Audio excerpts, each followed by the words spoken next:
I deleted Instagram for 5 months and I genuinely didn't expect how much that would change my life.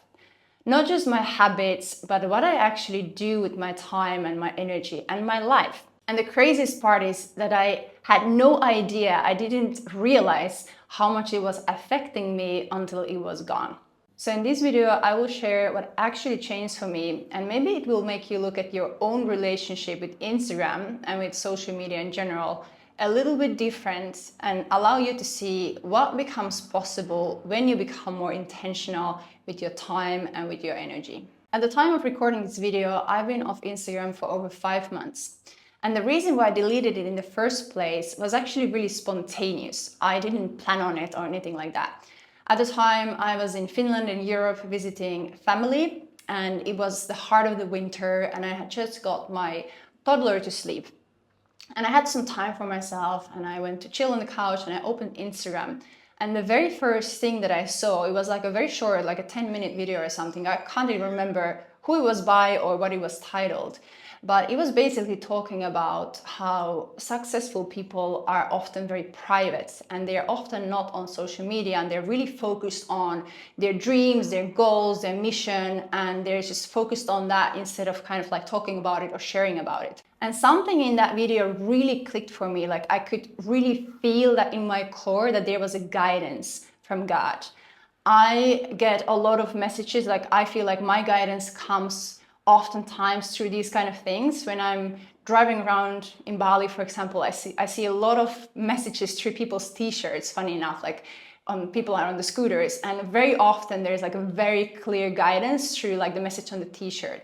Or I'm sitting in a cafe and I hear a conversation and it's like literally God talking to me through that conversation. Or I open the book and there's a message there. And so in that moment, I just felt like the message was for me, and I just felt really clear. I need to get off Instagram and I need to get off all social media right now. It felt so aligned and so clear that I need to do that. I was like, okay, I'm going to do it right away. My toddler is asleep. I've got some time to do that now.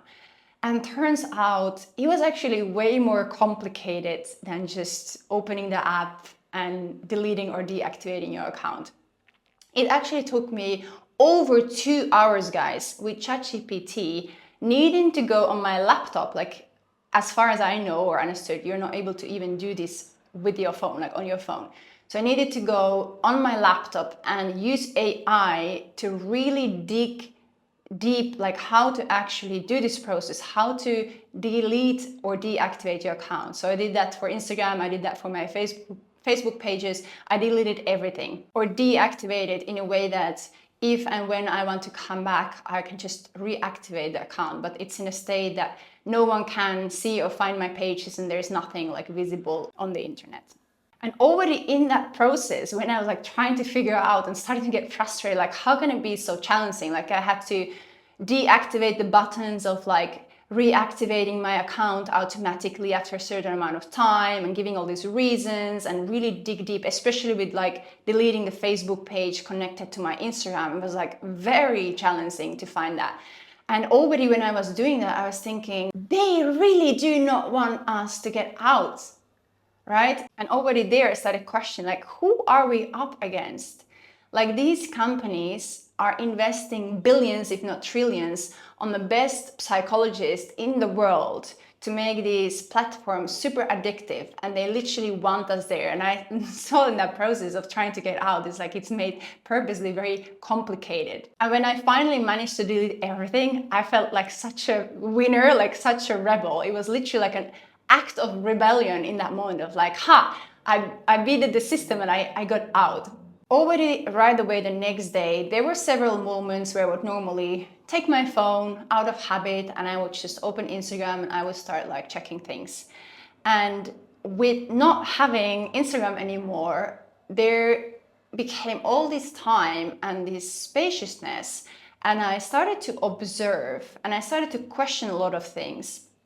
Like, why was I always taking the phone? Why would I fill every gap, every spare moment with my phone? And I believe for me, it was a lot about just habit, or I believe for a lot of us, it's just a habit, but there's also a deeper layer to this, which is also avoiding something, because there is it's so easy to just take the phone, start scrolling, and then get lost there, right?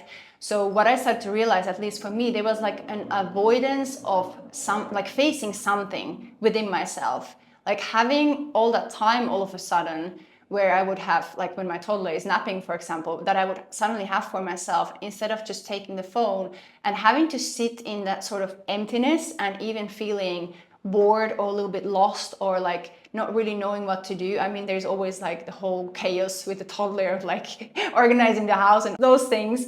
Not saying like there's not stuff to do, but like for me, there was like that deeper layer started to come to the surface of like, why does the phone have such a big space in my life? And not only started I questioning, why would I scroll? Like, why would I just be consuming? I also started to question, why am I posting in the first place? Why are we posting in general? And this was a really interesting process, and it's still going.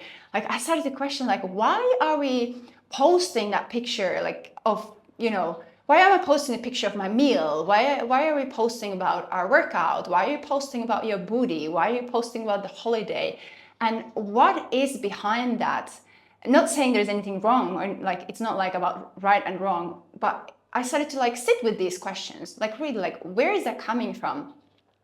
And the reflections that I was making of myself, like there was a lot of, I think a lot of us can relate to this. There's a lot of some sort of seeking in that.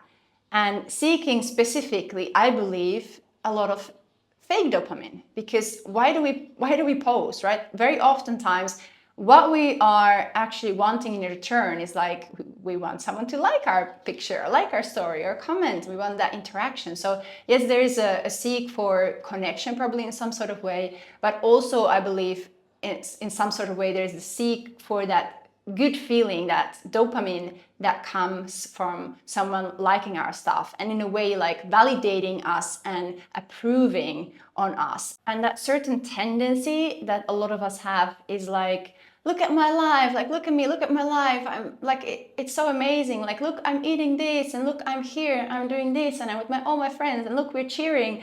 And there's just something, I don't know, I started to really like sit with these questions, like almost in humor of like, it's so funny how oftentimes we are more focused on getting that filmed and posted in an Instagram story than actually enjoying that moment and being present. And with this came a very important awareness as well. Was like, I started to really think like, who do we actually give access to ourselves and to our life? Like, oftentimes we don't think about it, especially if you have a public profile. It's like anyone in the world can literally see what you're posting.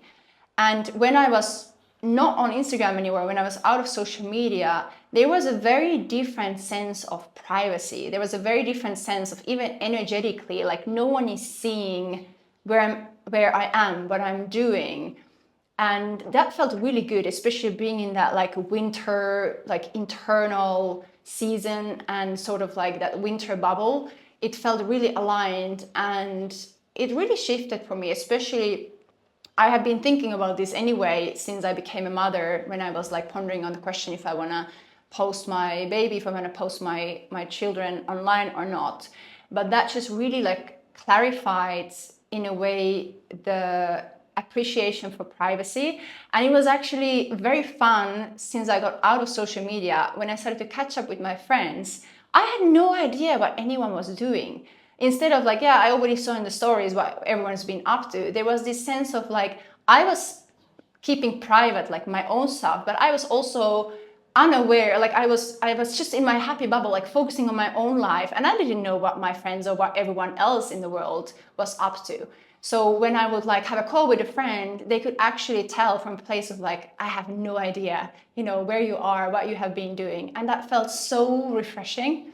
And that felt somehow like the old days, when we didn't used to have all these platforms, where we didn't used to post everything about our lives. So yeah, that really just kind of brought the focus very strongly back into focusing on my own life instead of everyone else's lives.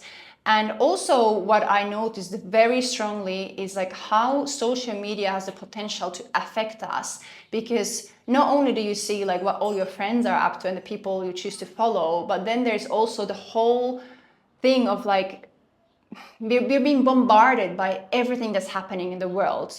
And same way, like the news, oftentimes on social media as well, like the things that get a lot of views and that like are spreading a lot are also the kind of disasters and the wars and the violence and all the kind of problems in the world.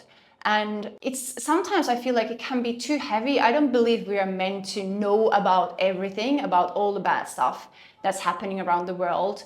And we are not meant to carry that stress on our shoulders. So even in that sense, and I'm still in the process when I'm thinking if I would come back or not, and how will I do it if I come back on social media, back on Instagram, is like really sitting with that. Like, in what way was it affecting me, seeing all this stuff, seeing everyone else's lives and seeing everything in the world, basically. So first became the observing and the questioning, and through that, the awareness and the clarity on how am I interacting with this app and what do I actually want to let in, what do I want to see, what do I want to affect, and also what do I want to give out, like what is, like who and what and how much do I want to give access, because there is like an energy. So if we're not aware of that and we're not setting boundaries in a way, I feel like that can actually have a way bigger impact on your energy and how you feel and your perception on the world in general than what we think. Also, what was interesting being in public, because that's oftentimes also a place where people are a lot on their phones, right? Like in public transport and whatnot. And at the time, we were traveling a lot, and there were many occasions I was traveling with my toddler, and there would be like, even this one occasion I really vividly remember, we were at the gate on an airport on an early morning, and we were the only people on the entire gate who were not on the phones. Every single other person on that gate was on their phone like this. And it really affected me in a profound level, because my toddler, he's almost a 2-year-old, so he's a very cute age. Like, he wants to wave to everyone and everything, and he's like, seeking connection. So he was seeking connection to people, and no one was noticing, even no one was like connecting back. So there was this certain sadness that washed over me in like seeing this innocent child seeking connection and no one even noticing that. And I was thinking, we didn't have that when I was a child. Like, it's become the revolution and the kind of explosion of this technology has been so fast that it's happened like this, right?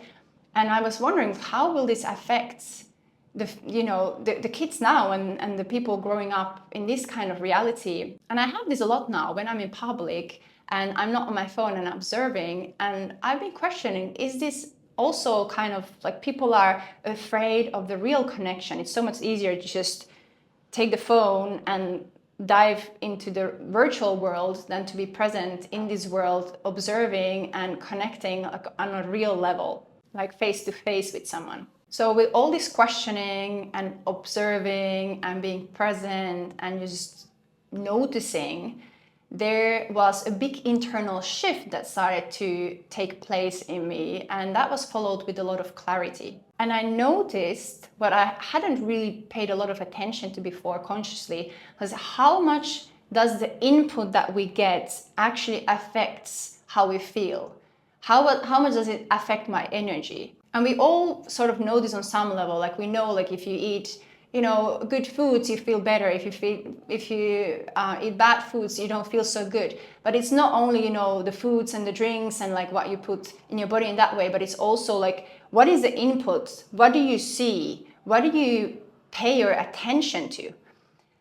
And paying attention actually was like one massive realization for me, because we think that these apps are free because they don't cost money. But when something is free, when you're not paying with money, we're paying with something else. And what we are paying with when we use these free apps is we are paying with our time, we are paying with our energy, literally with our life force energy, and we are paying with our attention. It's literally called paying attention.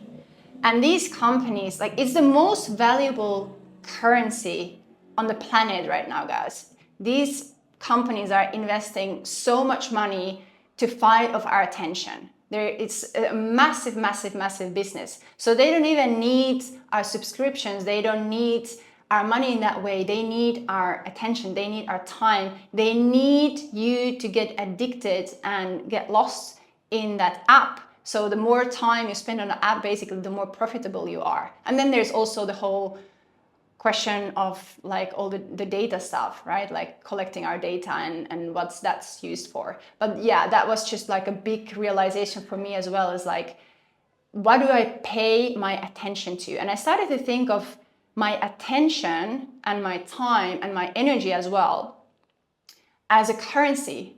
Like, how do I, not only like, how do I invest my money and did I spend 5 years for a coffee or not? Like, similarly, okay, how do I invest my energy today? How do I invest my time? And how do I invest my attention? What do I pay attention to? And through becoming more conscious of this, like where I was actually paying attention to, where I was investing my time and my energy, the biggest possible shift started to happen, guys. I'm telling you. I started to be so present, first and foremost, with myself, and the clarity started to arise, like, what do I actually want?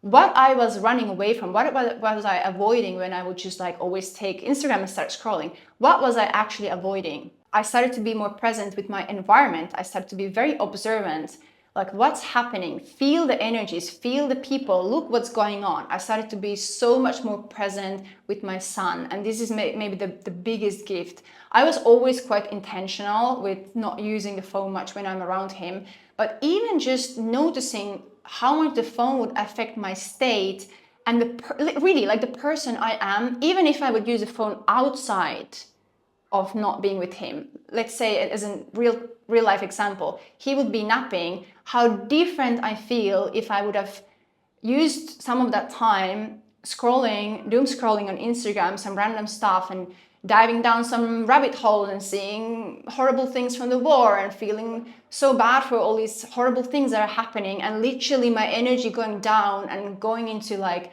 in the worst case, maybe an anxious state, and like seeing like the world is such a bad place and it's so dark and there's so much bad things happening. Can you imagine how of a different energy and how of a different mother I would be meeting him when he wakes up from that state? Or if I would have used that time, when I started using that time in expanding myself, in doing things that really lit my soul on fire and that excite me and that start to bring life force energy into my system. I'm literally getting chills when I'm talking about it. So comparing these two scenarios, where like one is like consuming, shrinking, making me just like go small and anxious. In the worst case, of course, there's a lot of in the middle here, just as a comparison of what's possible, into like, I've been doing this time to my passion, following my dreams, and then meeting my son. So that really was a massive, massive shift. It's not just about like, what do you do, what I do when I'm with my child, am I on the phone or not, but it's like also the time outside. How am I investing it? And how is he going to look at me? How is he going to look at me as a role model? Because kids do this, right? They look at the parents and they look up and they will eventually copy us. And it was like a painful question to sit with, that, what if I don't follow my dreams? What if I just like was waiting and wasting my life telling myself these things, that I'm too busy and I'm an exhausted toddler mom? Like, what is that going to teach him? How am I going to tell him to go after his dreams if I wouldn't do it myself? So getting off Instagram allowed me to be way more present with myself, way more present with my environment, way more present with my son, and way more present finally with my dreams. And this was the biggest shift from deleting Instagram, from getting off social media, was becoming present and available for my dreams. And what happened is, since I wasn't anymore getting that fake dopamine of going on Instagram and getting that quick dopamine from there, I started to really go down the road of like, what is the real dopamine? The real dopamine for me, guys, was in those dreams that I was avoiding. I have had these dreams for a long time, and there was all these reasons why I wasn't going after them. I wanted to start DJing for many, many years. I wanted to start dancing, specifically shuffle dancing, for so long. And also this very YouTube channel. I've been tiptoeing in and out, and I've been on social media for a long time, but I really never went all in. And I believe the reason was because, and I think a lot of us can relate to this, it is way more comfortable to stay in the comfort zone.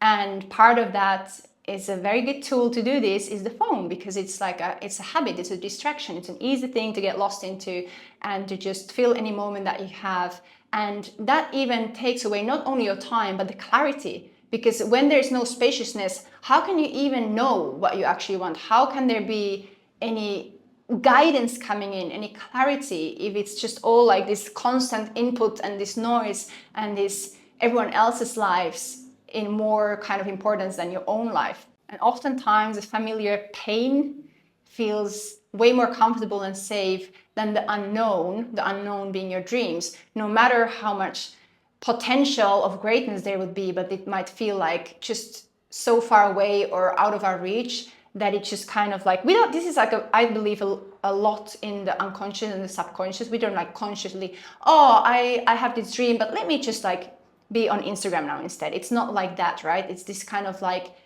unconscious thing that's happening. And before you know it, like how many years of our lives can just get lost into that, into literally Instagram or other social media platforms, if we don't become really clear and intentional, like what am I doing? What am I investing my time and energy with? So anyway, I'm just going on of that because for me it was like a massive realization and shift when I was not just in theory, like, yeah, we all know this on some level, but when I was started to live it. So I mentioned these dreams, and guys, I started to finally go after them. I bought my DJ gear. I've been practicing my DJ stuff. I started shuffle dancing, and I started this very YouTube channel. And what happened with this, not only is like, okay, I am investing my time in different things, obviously, it's like a whole, like on the deepest possible level, like an identity shift from a consumer and someone who is waiting to take action and telling these stories from a creator, literally from using my time into consuming and watching other people's creations. Really is like, I'm now creating my own stuff. I'm creating my music. I'm expressing when I'm dancing, I'm expressing through movements. When I'm like right now talking to you guys, I'm creating this video. So there was this big identity shift from a consumer to a creator, and from seeking fake dopamine to seeking real dopamine. And funny enough, I just realized a couple of weeks ago, this was not a conscious thing at all, but I used to really be a sweet lover. Like every day I would want my sweets. I would want some cookies, some brownies, some ice cream, whatever that would be. And I just noticed all of a sudden, like I haven't had any for so long. It wasn't like consciously I chose like, oh, I'm not gonna eat sweets anymore. It just literally happened as a byproduct of filling my days with more real dopamine and stuff that lights up my soul and that feels aligned. And I'm getting chills again when I'm talking about this. That literally is like giving me so much energy and excitement, expanding me. And there is no need anymore for the fake dopamine. I don't need to go on my phone to post something and hope that I get likes for it. I don't need to go to get a slice of cake to get the dopamine from that. Obviously, I still can enjoy some treats every now and then if I really feel like, but the point is like, I noticed even something funny like that there was like the dopamine, where I was searching the dopamine from, which I didn't even realize consciously, just shifted. So for me, deleting Instagram and getting off social media started this whole big internal process, and that was then like reflected, of course, to the external, because we do create our reality internally first. I don't believe I would have got to this point where I had the clarity and the awareness and the courage to start taking these actions towards my dreams if I would have stayed in that same pattern, that same habit loop of like numbing myself on Instagram and filling all the time that I have with social media. I don't believe this would have ever taken place, and that's why I'm so grateful that I got the guidance and that I followed it, because I believe we're all guided, but oftentimes we're so busy and there's so much noise that we can't even really like see the messages or follow what we actually are guided to do, even internally from the soul level. Like, what is actually the thing that would be of your best, for your best life, for your own expansion, right? So it's easier to kind of stay in the old patterns, like we spoke. My camera just shut off because it was overheated and I needed to take a solid break. So I hope everything is working. Bali problems, still figuring this stuff out. But anyway, into the final thoughts. Deleting Instagram and getting off social media for this solid amount of time was one of the best things that I ever did. It allowed me to step out of the foggy bubble that I didn't realize how much I was numbing and avoiding, and literally unable to even get clear on what I wanted to do and what was blocking me from starting to take action on those things. And I see my time and my energy and my attention as so freaking valuable now. Like, I'm not gonna waste them anymore into like just mindlessly scrolling or doom scrolling or just getting lost into the virtual world.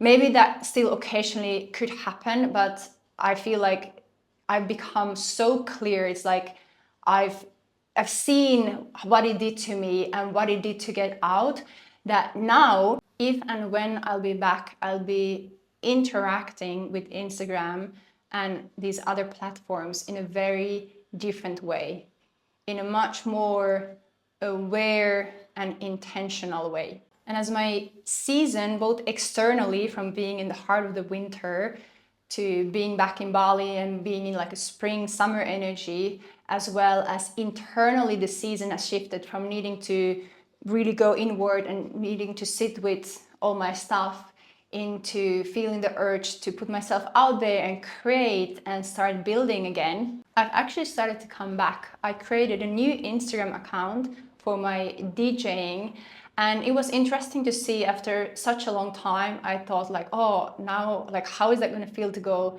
back on Instagram? And when I first opened the app, it felt like so overwhelming, even that it was like an empty account, but there's right away like things in your face. So I closed it and I set the timer for 15 minutes and I decided I'm just gonna check all these people that I really enjoyed the content of, like creators that I used to follow. And funny enough, I didn't even feel that 15 minutes. I was like a little bit over 10 minutes that I already felt like I didn't really miss this. Like I didn't miss out on anything, and I just closed the app.